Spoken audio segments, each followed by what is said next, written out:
Ibn Ataillah al-Iskandari, L'abandon de la volonté propre, chapitre 12, de la solitude divine à l'égard de ceux qui ont orienté toute leur volonté vers lui.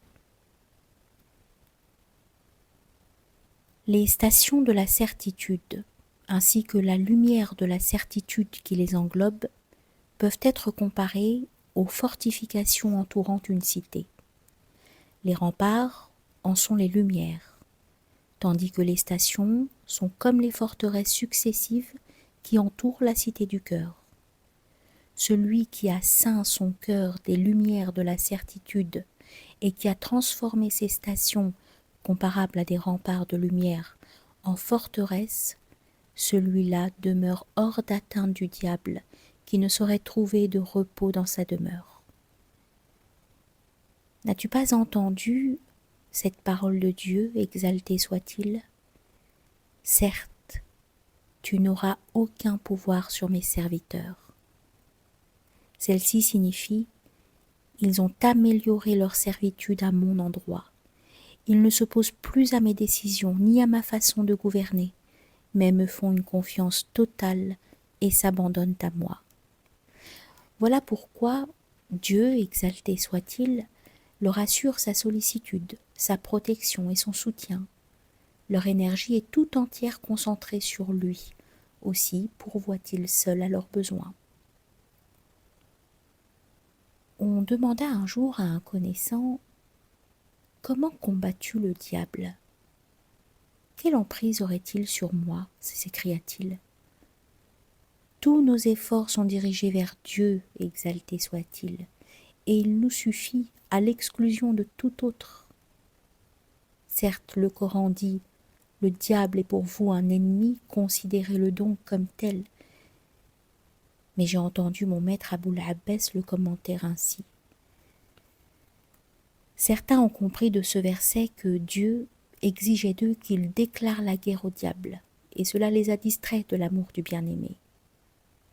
D'autres ont préféré comprendre que cette parole, « Le diable est pour vous un ennemi », a pour contrepartie que pour sa part, Dieu les aime.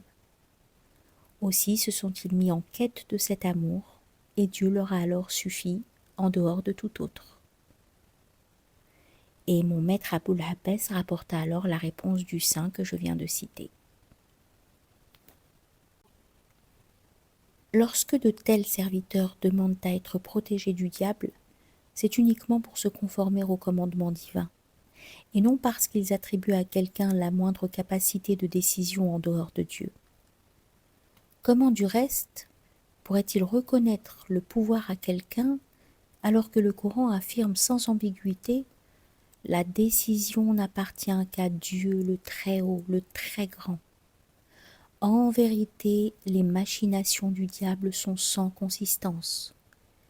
Certes, tu n'auras aucun pouvoir sur mes serviteurs. Il n'a aucun pouvoir sur ceux qui ont la foi et placent leur confiance en leur Seigneur. Dieu suffit à quiconque place sa confiance en lui. Dieu est le protecteur de ceux qui ont la foi. Il les fait sortir des ténèbres vers la lumière. C'était un devoir de notre part que d'apporter notre soutien aux croyants. » Ces versets, et d'autres semblables, sont là pour renforcer le cœur des croyants et leur apporter un soutien. Ils ne demandent donc d'être protégés contre le diable que sur ordre de Dieu. Ils ne le dominent à la lumière de leur foi que par son soutien, exalté soit-il, et n'échappent à ses ruses que par son appui et ses bienfaits. Le cheikh Aboul Hassan raconte à ce propos « Au cours de l'un de mes voyages, je rencontrai un homme qui me prodigua des conseils en me disant « D'entre toutes les paroles, il n'en est qui soutiennent davantage dans l'action que « Il n'est de force ni de puissance que par Dieu. La hawla wa la quwwata illa billah. » Et d'entre tous les actes, il n'en est aucun qui te permettra davantage de fuir auprès de Dieu en demandant sa protection que de se conformer à ce verset Quiconque demande la protection de Dieu est guidé vers une voie droite. Alors il s'écria: Au nom de Dieu, vers Dieu j'ai fui en lui demandant sa protection. Il n'est de force ni de puissance que par Dieu. Et qui donc pardonne les péchés en dehors de Dieu? Puis il m'expliqua: Au nom de Dieu est une parole prononcée par la langue, mais émanant du cœur. Fuyez vers Dieu s'adresse à l'esprit et au secret intime. Je demande à être protégé par Dieu est une requête de l'âme et de l'intellect. Il n'est de force et de puissance que par Dieu est une constatation du royaume et du monde du commandement. Qui donc pardonne les péchés en dehors de Dieu? Seigneur, je me réfugie auprès de toi contre les œuvres du diable, car il est un ennemi qui égare de manière évidente. Puis il prononça à l'intention du diable: Telle est la science de Dieu à ton égard. C'est en Dieu que j'ai foi, et en lui que je place ma confiance. Je lui demande donc de me protéger contre toi, mais s'il ne me l'avait pas ordonné, je ne l'aurais pas fait. Qui es-tu en effet pour que je demande à Dieu lui-même de me protéger contre toi? Tu auras compris, que Dieu te fasse miséricorde, que le diable est trop méprisable aux yeux des saints pour qu'il lui attribue puissance ou volonté. Le secret et la sagesse de l'existence du diable, c'est d'être le révélateur auquel sont attribuées les causes de la transgression, de la mécréance, de la distraction et de l'oubli. Réfléchis un peu à ces paroles de Dieu, exalté soit-il. Seul le diable a pu me faire oublier de m'en souvenir. Ou, voilà bien une œuvre du diable.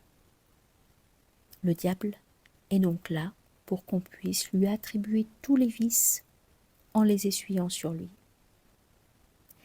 Agnostique a dit à ce propos: le diable est en ce monde un torchon qui sert à essuyer les impuretés dues à la transgression, ainsi que les fautes et les perversions.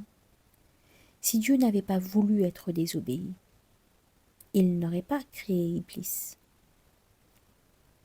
Aboul Hassan Chadili disait quant à lui: le diable agit comme le mâle, l'âme comme la femelle, et le péché vient de ces deux-là comme l'enfant vient de ses pères et mères. Ce ne sont pas eux qui l'ont créé, mais c'est à partir d'eux qu'il a été existencié. Le maître veut signifier par là que de la même manière qu'on ne saurait admettre que l'enfant a été créé par ses pères et mères, bien qu'ils en soient les géniteurs puisque c'est par eux qu'il est venu au monde, le péché n'est point la création du diable ou de l'âme, bien qu'il leur soit attribué puisque c'est d'eux qu'il procède. Aussi ne doit-on attribuer le péché au diable et à l'âme que de façon relative, en tant qu'ils sont les supports auxquels le péché doit être attribué, et le reconnaître comme une création de Dieu, exalté soit-il. De même qu'il a créé la vertu par un effet de sa grâce, il a créé le péché par un effet de sa justice. Dis-leur, tout vient de Dieu. Mais qu'ont donc ces gens à ne presque rien comprendre de ce qu'on leur dit? Dieu est le créateur de toutes choses. Y a-t-il un créateur en dehors de Dieu? Celui qui crée est-il comparable à celui qui ne crée pas? Ne vous souviendrez-vous pas? Certains innovateurs prétendent cependant que Dieu a créé l'obéissance à l'exclusion du péché, mais un verset coranique vient couper court à leur argument. Dieu vous a créé ainsi que vos œuvres. Si l'on objecte toutefois que Dieu n'ordonne pas la turpitude, nous répondrons que le commandement divin n'est pas la prédestination. Et si l'on objecte encore le verset « Tout le bien qui t'échoit vient de Dieu, alors que les maux qui t'atteignent ne viennent que de toi-même », nous répondrons à nouveau que la distinction établie dans ce verset n'a d'autre objectif que d'enseigner aux serviteurs de Dieu, exalté soit-il, le sens des convenances. Il nous y ordonne de lui attribuer tout bien par égard pour son essence et de prendre à notre compte tous les méfaits qui s'accordent à notre nature, car telles sont les règles de la bienséance spirituelle.